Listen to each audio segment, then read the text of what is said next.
محسوس کی۔ وہ بے دردی سے جلدی جلدی پتوں کی تہوں کو برباد کرنے لگا۔ کچھ ہی دیر بعد ان پتوں کے بے جان وجود میں موسمی کے ٹھنڈے اور بے حس جسم کو پایا۔ اس نے اسے خوب جھنجھوڑا مگر وہ اپنی حالت برقرار رکھے تھی۔ اس کے چہرے پر بے حد اداسی تھی، خوف تھا جو انسپکٹر مغیر کے دل کو چیر رہا تھا۔ اس نے چاروں طرف مدد کے لیے دیکھا مگر ہر جانب سے بے حد خاموشی تھی، سناٹا تھا۔ مغیر کا درد بڑھنے لگا۔ اس نے موسمی کے بے جان وجود کو اٹھایا اور پھر سے بھاگنے لگا۔ بھاگتے بھاگتے وہ بے جلد پھٹ سے گیا۔ اس کے منہ سے چیخ نکلی تھی۔ وہ چیختا ہوا اٹھ بیٹھا۔ اس نے ادھر سے ادھر دیکھا۔ وہ کہاں تھی؟ وہ کہیں نہیں تھی۔ وہ کہاں گرا تھا؟ اس طرف اس طرف دیکھتے ہوئے اس نے سوچا اس کا جسم کانپ رہا تھا۔ کچھ دیر کے لیے وہ حواس باختہ ہوا ادھر ادھر دیکھتا رہا مگر اگلے ہی پل سیکنڈ کے ہزاروں حصے میں شاید وہ سمجھ گیا وہ کہیں نہیں گرا تھا۔ وہ اپنے بستر پر بیٹھا تھا۔ ہاں، وہ خواب ہی دیکھ رہا تھا۔ اس کی تڑپتی کیفیت میں بتدریج کمی واقع ہوئی تھی۔ پیاس کی شدت سے اس کا گلا سوکھنے لگا۔ تنفس تو پہلے ہی بگڑا ہوا تھا۔ سامنے پڑا پانی سے بھرا جگ اس نے حلق میں اتارا اور گھڑی کی طرف دیکھا۔ صبح کے 7 بج رہے تھے۔ اس کی امی بچپن میں اس سے کہتی تھیں صبح کے دیکھے ہوئے خواب سچ ہوتے ہیں۔ یکدم خواب کا منظر کسی فلم کی طرح اس کی آنکھوں کے سامنے ایک بار پھر سے چلنے لگا۔ موسمی کے بے جان بدن سے اسے تکلیف ہونے لگی۔ نہیں، ایسا نہیں ہو سکتا، اسے کچھ نہیں ہو سکتا، میں اسے کچھ نہیں ہونے دوں گا، یہ خواب سچ نہیں ہو سکتا، میں موسمی کو ڈھونڈ کر ہی رہوں گا۔ مغیر نے خواب کے منظر کو اپنے ارادوں کی تعبیر سے جھٹلانے کا فیصلہ کر لیا، جبکہ لاشعور میں یہ خدشہ اول دن سے تھا کہ اس طرح کے سائلنٹ کیس میں کامیابی کی امید سرے سے نہیں ہوتی، مگر فی الحال اس نے اپنے لاشعور کے خدشات کو بالائے طاق رکھ کر اپنے دل کی سنی، اور اس کا دل واحد تھا جو اس کیس کی کامیابی پر پر امید تھا۔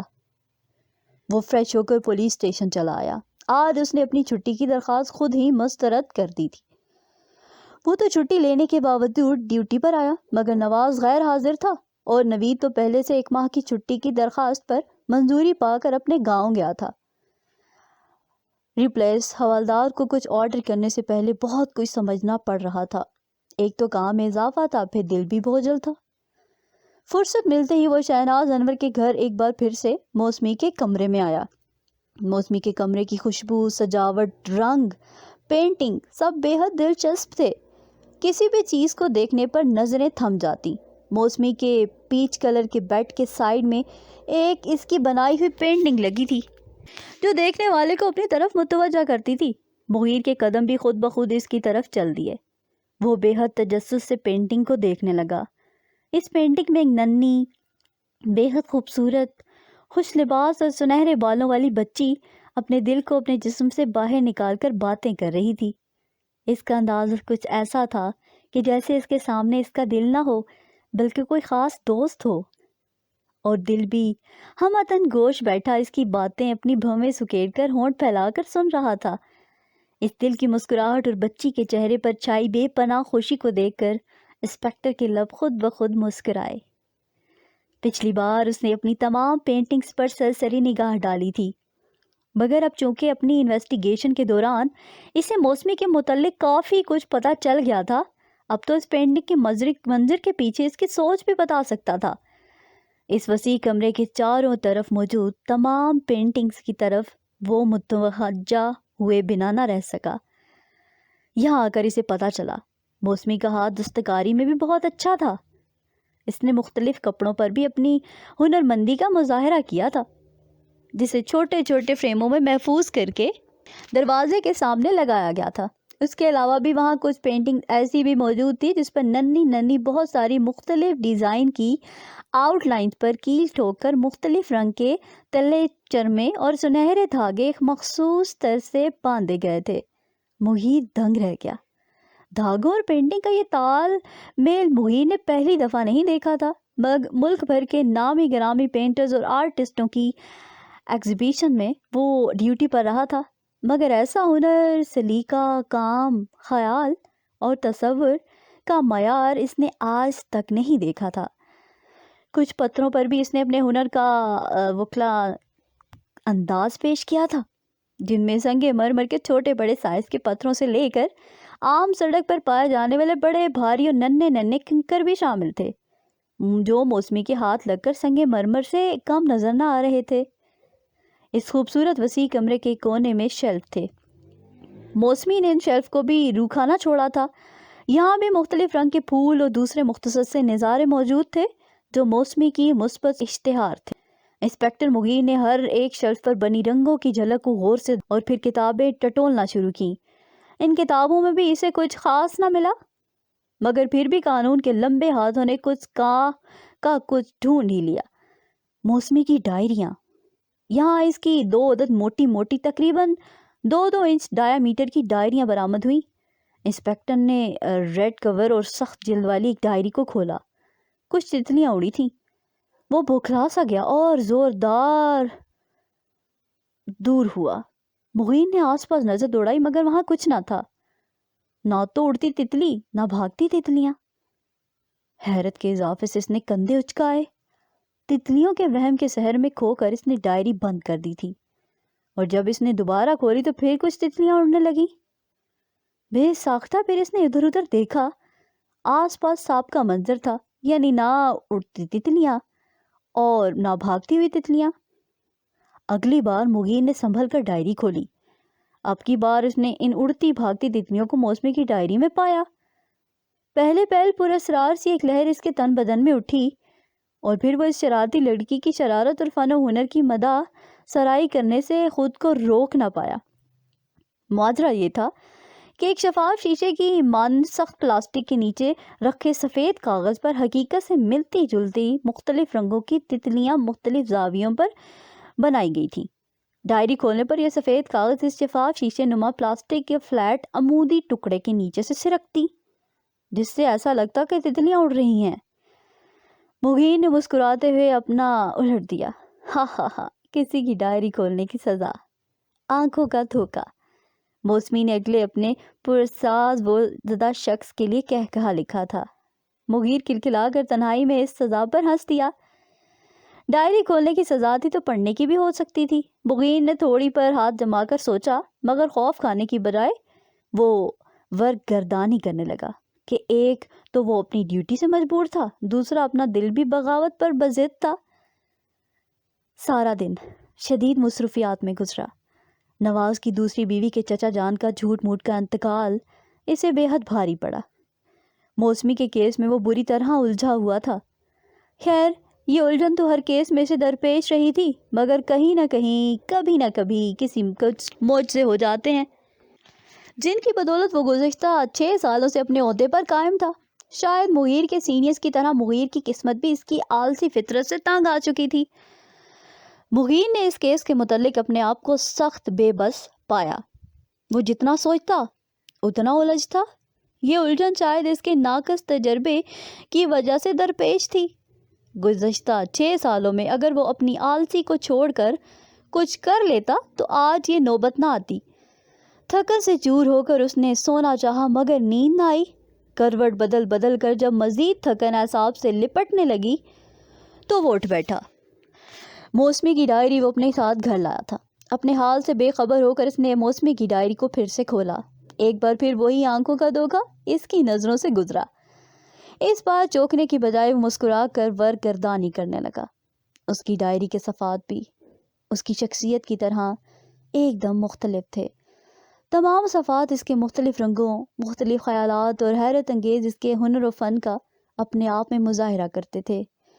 دلچسپ باتوں اور جذبات سے بھرے بھرے اوراق کی گردانی کرتے کرتے ایک جگہ وہ رک گیا۔ وہاں وہی دل سے باتیں کرتی سنہری بالوں والی خوبصورت بچی کی پینٹنگ پینسل کلر سے بنی ہوئی تھی۔ ڈائری میں تمام پینٹنگز پینسل کلر اور گلیٹر پین سے بنائی گئی تھیں۔ اس پینٹنگ کے نیچے موسمی کے تصور سے نکلا ایک خیال تحریر تھا۔ کاش ایسا نظام ہمارے جسم کے نظاموں کا حصہ ہوتا کہ جس کے ذریعے ہم اپنے ہی دل کو اپنے سینے سے باہر نکالتے۔ کتنا اچھا ہوتا اگر ایسا ہو سکتا۔ ہم دل کی مزاحیہ باتوں پر اس کے ہاتھ پر ہاتھ مار کر ہنستے، کبھی چڑھاتے تو کبھی نظریں چراتے۔ انسپیکٹر مغیر اس کے اس انداز، خیال اور سوچ پر ہنسنے لگا۔ اگلے صفحے پر وہی سنہرے بالوں والی خوبصورت بچی دل کو اپنے سینے میں اپنی جگہ پر بڑے اطمینان اور سلیقے سے اس طرح رکھ رہی تھی کہ جیسے کوئی قیمتی شے یا پیسے اپنی پاکٹ میں سنبھال کر رکھ رہی ہو۔ نو نو نو، ایسا نہیں ہونا چاہیے۔ اس نے اپنے سابقہ خیال کو خود ہی غلط کہا تھا۔ موسمی کے مطابق اگر ایسا ہو جاتا کہ دل جسم سے باہر نکل سکتا تو سب سے زیادہ نقصان کمیونٹی کو پہنچتا۔ پھر کون کمیونیکیشن کے اصولوں کا پابند رہتا؟ دل ساتھ ہوتا تو ضرورت کیا تھی کسی کی؟ دکھ درد کا ساتھی دل جو ہوتا تو دوستی فقط جنجال اور وبال جان لگتی۔ پھر کون رشتہ داری نبھاتا؟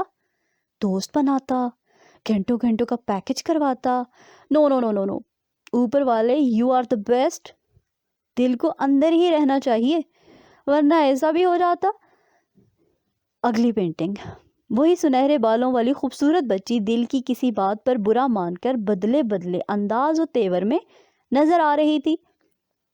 غصے کی شدت سے اس نے اپنے دل کو مار مار کر اپنے ننھے ہاتھوں میں نچوڑ دیا۔ ہائے ایسی بدسلوکی! دل تو سینے میں ہی چھپا ٹھیک ہے، ورنہ اپنی راست گوئی کی عادت پر خواہ مخواہ خوار ہوتا رہتا۔ وہ موسمی کی مصوری اور رنگوں کی دنیا کے سحر میں خود کو بھٹکتا ہوا محسوس کرنے لگا۔ ابھی یہ سحر چٹخا نہ تھا کہ اس کا ایک اور ہنر اس کی آنکھوں سے گزرا۔ موسمی کے اس فن میں حیرت زیادہ تھی یا دلچسپی، کہنا مشکل تھا۔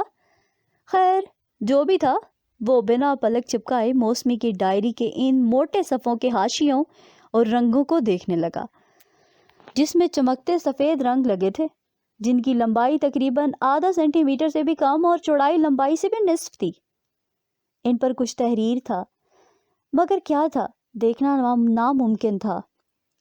مغیر نے درازے سے میگنیفائنگ کا گلاس نکالا اور ان چمکتے رنگوں کو عموداً دیکھا۔ غور سے دیکھنے پر اسے معلوم ہوا کہ تحریر شدہ حرف دراصل ذات باری تعالیٰ کے 99 نام ہیں۔ پھر اس نے غور سے ان رنگوں کی ترتیب کو دیکھا۔ اوف، اتنے ہنر کہاں سے سیکھے؟ ابھی ایک سوال دل کی گہرائیوں سے اٹھا ہی تھا کہ اگلا سوال اپنے وجود کی یقین دہانی کرانے کا منتظر کھڑا تھا۔ کچھ مزید خیال اور خوابوں کی تعبیر کے بعد کچھ صفحے پلٹنے پر خشک پھول پتے ملے تھے۔ موسمی نے انہیں بھی تنہا نہیں چھوڑا تھا۔ ان خشک پھولوں کی پتیوں پر یادوں اور جذبوں کی مہر لگی تھی۔ اکثر پھولوں پر دینے والوں کا شکریہ ادا تحریری صورت میں کیا گیا تھا۔ تھینکس ایم کے، تھینکس ایچ آر۔ اب وہ سوچ میں پڑ گیا، ایم کے تھینکس اور تھینکس ایچ آر کیا ہو سکتا ہے؟ کیا ایچ آر اور ایم کے اس کیس کو سالو کرنے میں مددگار ثابت ہوں؟ ایم کے کا اندازہ لگا پانا مشکل تھا اور ایچ آر بھی شک کی زد میں تھا، کیونکہ حکمل کا پورا نام وہ ابھی تک نہیں جانتا تھا۔ ہاں، ایچ فار حکمل ہو سکتا تھا۔ ابھی وہ اسی سوچ میں تھا کہ ایک اور پینسل شیڈ اسکیچ اس کی نظر سے گزرا، جس میں 2 ہاتھوں کی بے رحمی اور پھول کا خوف اور اس کے جذبے، اسے اس کے پیرنٹ پلانٹ سے جدائی کے وقت اس کے احساس دکھائے گئے تھے۔ اس اسکیچ کو دیکھ کر کوئی بھی بآسانی اس ساکت الذہن لڑکی کی حساس سوچ و عقل کا تعین کر سکتا تھا۔ یعنی اسے پھول توڑنا اور پھول دے کر کسی کو خوش کرنا بالکل پسند نہ تھا، مگر چونکہ اسے پھول کو اس کی شاخ سے جدائی نہ بھاتی تھی، تو یہ پھولوں سے بھری ڈائری کیا تھی جس میں مختلف گلاب اور ننھے رنگ برنگے پھولوں کی لڑیاں مرجھائی پڑی تھیں؟ تو یہاں موجود ہر نباتات اسے تونے میں عطا کی گئی تھی۔ مغیر ہنس پڑا۔ اس کی سادگی اور دل رکھنے کی ادا پر ناپسندیدگی کے باوجود وہ مختلف نفوس کا دل رکھنے کے لیے پھول پتے لے لیتی تھی۔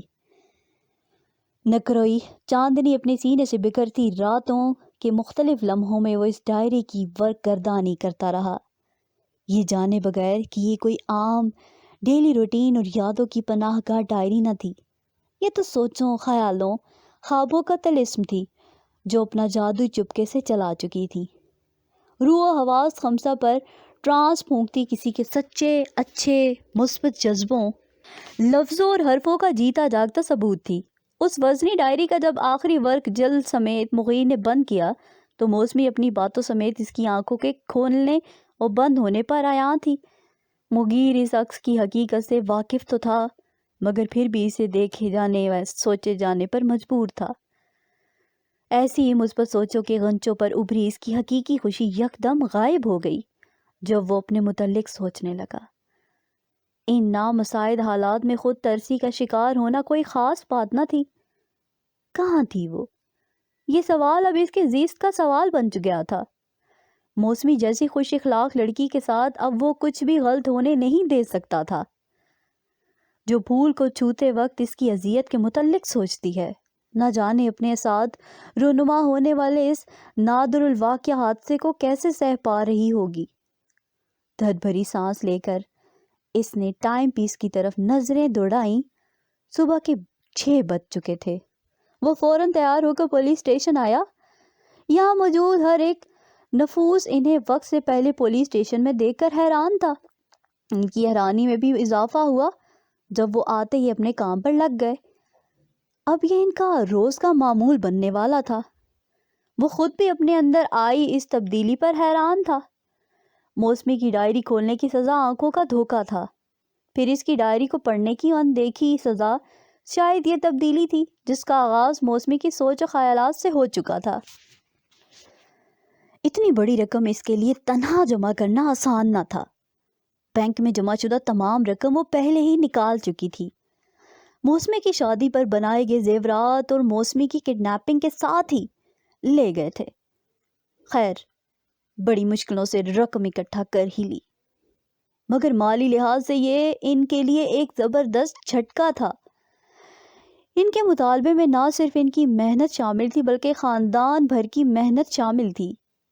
وہ دم پھانسے کڈنیپر کی کال کا انتظار کر رہی تھی، مگر کڈنیپر آج بھی مکرے سے تھے۔ ان کی کوئی کال نہ آئی۔ نہ جانے وہاں کیا ہو رہا ہوگا۔ وہ سوچتے سوچتے نڈھال و بے بس ہو چکی تھی۔ اس کے ذہن میں اب ایک ہی بات چل رہی تھی، کس طرح پولیس کو اپنے ساتھ کر لیا جائے، مگر دل وسوسے سے باز نہ آ رہا تھا، یہ جانتے ہوئے بھی کہ کڈنیپر کی ان کے ہر قدم پر نظر ہے۔ وہ کوئی بے وقوفی نہیں کر سکتی تھی۔ عجیب سی کشمکش اس کے دل و دماغ پر طاری تھی، سوچے جیسے لامحدود ہوا ہو جو چلتی ہی چلی جا رہی ہو۔ متعدد ہار فون ٹرائی کرنے کے باوجود ان کا موبائل ابھی تک بند تھا۔ شہناز کی حالت بگڑنے لگی، مگر اس نے خود کو ڈگمگانے نہ دیا۔ خود کو خودی کا سہارا اس وقت لازمی تھا۔ اسے کچھ ہو جاتا تو موسمی کا کیا ہوتا؟ وہ اٹھ کھڑی ہوئی۔ ان کے انداز میں تھکن اور لبوں پر دعائیں تھیں۔ انسپیکٹر مغیر یونیفارم میں آج بے حد بدلے نظر آ رہے تھے۔ ان کی شیو بڑھ چکی تھی، اعصاب پر زیادہ کام کرنے کا بوجھل پن اور تھکاوٹ صاف واضح تھی۔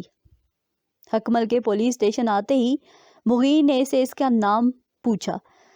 حکمل عزیز جان۔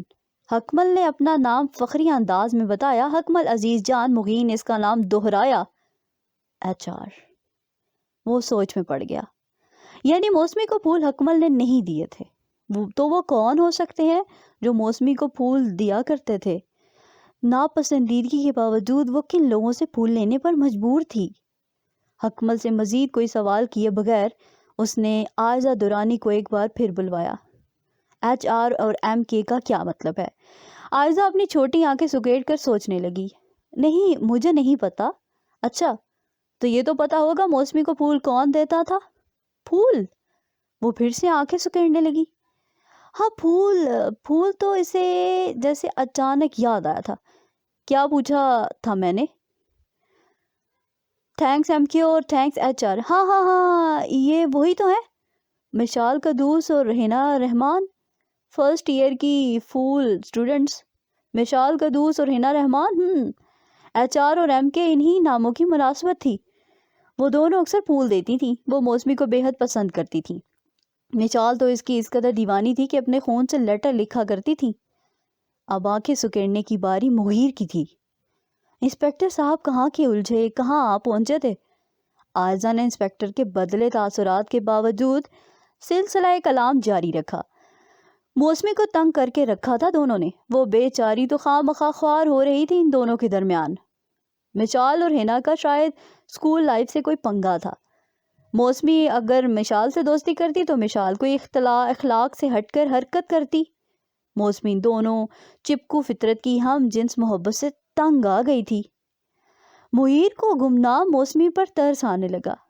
حسن والوں کو بھی کتنی مصیبتیں جھیلنی پڑتی ہیں، مگر موسمی بھی اپنے نام کی واحد تھی، اپنے مسائل خود ہی حل کرنے میں ماہر۔ ہنا اور مشال کے پرانے جھگڑے کی وجہ کو جان کر اس نے ان دونوں کے مابین دلی نفرت کو ختم کر کے ان کا لنک ایک دوسرے کے ساتھ کنیکٹ کر دیا۔ دراصل وہ دونوں ایسے ہی ساتھی کی منتظر تھی۔ جب ایک دوسرے کو جاننے لگیں تو انہیں احساس ہوا کہ ان کی ایک دوسرے سے ضد بے وجہ تھی۔ دیکھتے ہی دیکھتے ان دونوں کی دوستی اس قدر بڑھ گئی کہ ان کے درمیان اب کسی تیسرے کی ضرورت نہ رہی۔ یوں موسمی نے ان سے اپنی جان چھڑوائی تھی، پھر وہ موسمی کی بجائے ایک دوسرے کو پھول دیتی۔ اب کہاں ہیں وہ دونوں؟ پتہ نہیں۔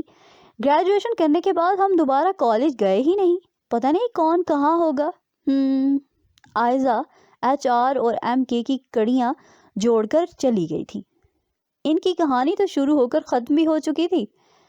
مغیر ایک اور بار گمراہ ہوا تھا۔ آج اس گمراہی کے باوجود مغیر کے دل میں اس HR اور MK سے ملنے کی حسرت پیدا ہوئی تھی، لیکن اب ان کے پیچھے جانے کا مطلب ہوتا کہ اس کو اینٹی کلاک وائز لے جانا۔ مغیر نے ان سے ملاقات کا ارادہ ترک کر کے ایک بار پھر سے کیس کو اسٹڈی کرنا چاہا۔ نواز اب ڈیوٹی پر واپس آ چکا تھا۔ کیس کو اچھی طرح اسٹڈی کرنے کے بعد مغیر نواز سے مخاطب ہوا۔ یہ کیس بہت خاموش کیوں ہے؟ نہ کوئی دباؤ، نہ کوئی پریشر۔ وہی تو سر جی، میں بھی یہی سوچ رہا ہوں۔ شہناز انور کی بیٹی لاپتہ ہے۔ اب تک تو اسے ڈھونڈ نکالنے پر میری نوکری چلی جاتی، مگر ایسا کچھ نہیں ہے۔ اگر کچھ ہے تو ہر سو خاموشی۔ واہ سر جی واہ، نواز نے دل ہی دل میں ان کی تعریف کی۔ شہناز انور ہڑبڑی میں یہ کیس درج کروانے خود ہی پولیس اسٹیشن آتی ہے۔ اس وقت اس کے ہر انداز سے فکر و پریشانی ٹپک رہی تھی۔ ایسا سبھی اس کے ساتھ ہوتا ہے۔ یہ کیفیت یہاں رپورٹ درج کرانے کے لیے آنے والے تمام فریادیوں پر طاری رہتی ہے، اور وہ سب اس وقت تک اس کیفیت کا شکار رہتے ہیں جب تک ان کی پکار سن نہ لی جائے، یا پھر تب تک جب تک ان کا اعتماد پولیس سے ڈگمگائے نہیں۔ وہ بار بار آ کر پوچھتے ہیں، پولیس اسٹیشن کے چکر لگاتے ہی رہتے ہیں، مگر موسمی کی ماں ایک بار آئی اور چپ کر کے گھر میں بیٹھ گئی۔ شاید سب کچھ ہمارے سامنے ہے مگر ہم دیکھ نہیں پا رہے۔ وہی تو سر جی، وہی تو سوچ رہا ہوں۔ چلو نواز چلتے ہیں۔ کہاں سر جی؟ شہناز انور ہمارے پاس نہیں آ رہی اپنی بیٹی کی خبر لینے، تو ہم ہی چلتے ہیں ان کی بیٹی کا پوچھنے، مغیر نے سرکاری کیب ٹیبل سے اٹھاتے ہوئے کہا، اور نواز کے ساتھ موسمی کے گھر چلے آئے۔ شہناز انور کا عالیشان گھر کسی سنسان مکان کی طرح لگ رہا تھا۔ وہ فکر میں کافی کمزور اور نڈھال سی لگ رہی تھی، مگر اس کے باوجود اپنے جذبات چھپانے میں ماہر تھی۔ آپ کو کیا لگتا ہے موسمی کہاں ہوگی؟ یہ کیسا سوال ہے؟ بہت ہی سیدھا سوال ہے شہناز انور جی، ویری سمپل۔ میں نہیں جانتی، آپ کا مجھ پر شک بے بنیاد ہے۔ میں نے ابھی تک اپنا شک کسی پر ظاہر نہیں کیا تھا۔ کچھ باتیں انداز لہجہ سمجھ آ جاتی ہیں۔ انداز و لہجے؟ ہاں سچ کہا آپ نے۔ انداز اور لہجے بہت کچھ بتاتے ہیں، جیسے کہ آپ کے متعلق بتا رہے ہیں کہ آپ ہم سے کچھ چھپا رہی ہیں۔ میں کیوں چھپاؤں گی؟ یہ تو آپ ہی بتا سکتی ہیں۔ موسمی میری بیٹی ہے، آپ یہاں بے وجہ آ کر وقت ضائع کر رہے ہیں اپنا۔ ہو سکتا ہے پولیس سے کچھ چھپا کر اپنا آپ موسمی کا اور ہمارا وقت ضائع کر رہی ہوں۔ چھپانے سے کچھ نہیں ہوگا۔ وہ اپنے سیلف سینٹر ڈنڈا انداز میں شہناز کو اطلاع دے کر چل آیا تھا۔